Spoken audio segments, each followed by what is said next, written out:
Ce week-end à Ancerville, 150 sportifs étaient inscrits pour la compétition régionale de slalom. Une journée pour rafler des points et progresser, où les plus jeunes ont pu se mesurer à un parcours exigeant.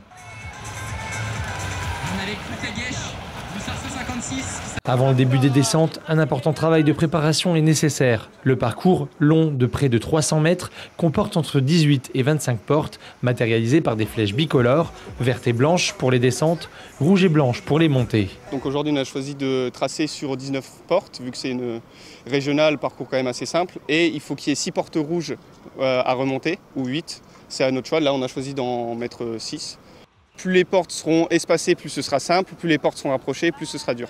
Pourquoi ? Parce que du coup, on va devoir freiner la vitesse. Et vu qu'on est dans une embarcation quand même assez instable, si on laisse moins d'espace pour le compétiteur pour pouvoir traverser les portes.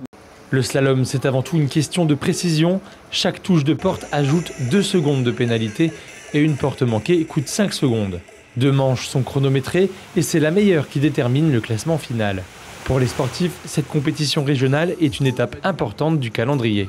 Ça revêt surtout une importance pour les plus jeunes compétiteurs, les moins aguerris, enfin ceux qui veulent passer justement au niveau supérieur, puisque c'est sur ce moment-là, c'est toute la partie automnale, où ils vont faire plusieurs sélections régionales, comme celle-ci, pour pouvoir justement prétendre à accéder au niveau supérieur pour la saison 2026.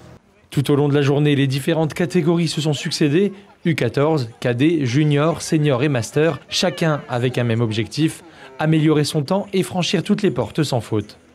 Aujourd'hui, je suis venu chercher les points pour monter en National 3. Il me semble qu'on est sur la bonne route. Le haut assez compliqué pour une course régionale. Fatigué parce que plus beaucoup d'entraînement en ce moment. Mais sinon, ouais, bonne course et c'est la reprise, quoi. On y va progressivement. C'est vraiment reprendre des sensations en bateau et naviguer tranquille.